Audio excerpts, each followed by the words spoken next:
to the Art of Mindful Living. Hi Teju. Hi, and welcome to the Art of Mindful Living. So what are we discussing today, Teju?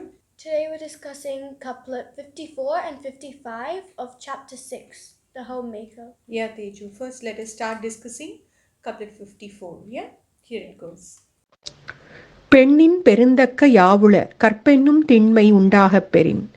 What greater strength could a householder have than his wife's steadfast loyalty? What greater strength could a householder have than his wife's steadfast loyalty? Yeah, Teju, we already discussed that this chapter is aimed at a woman, right? The previous chapter was aimed at a man, and this chapter is aimed at a woman in the household estate who leads a domestic life. Yeah, though it is aimed at a woman in the household estate, Thirukural is asking a question looking at a man in the household estate.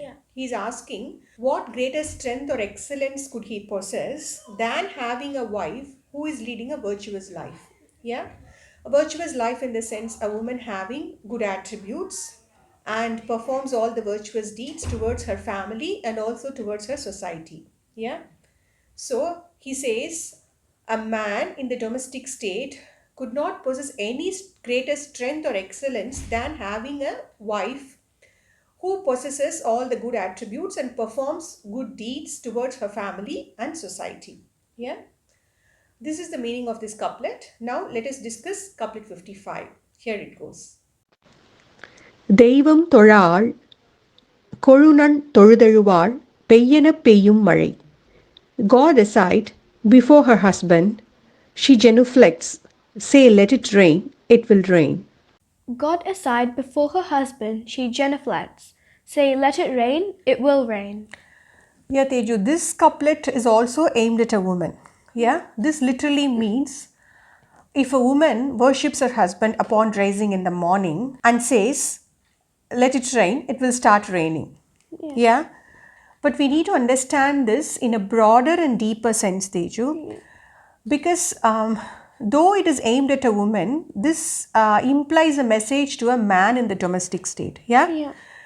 He says, a woman who upon rising in the morning and worships her husband and says, let it rain, it will rain, means the nature will listen to her. Yeah? In order to understand that, we need to understand why do we worship God?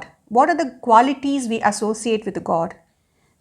We associate all the good qualities with God, and all his good deeds, what he does, all the strength and power he has are for good reasons. Yeah.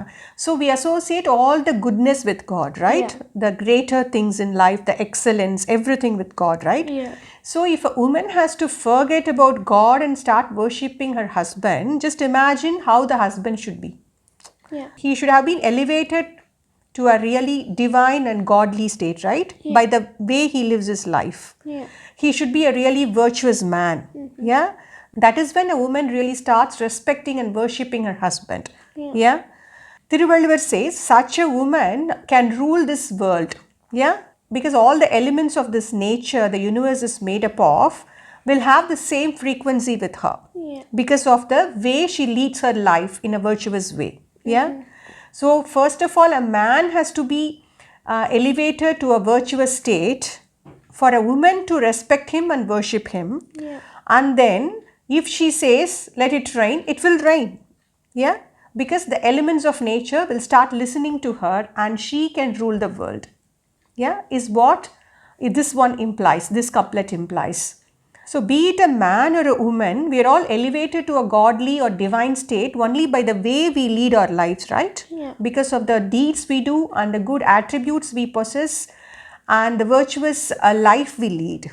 Yeah, that is what we have to understand in both these couplets we discussed today. Yeah. On that note, we are signing off. Thank you so much for watching and listening. See you all in the next episode. Bye-bye.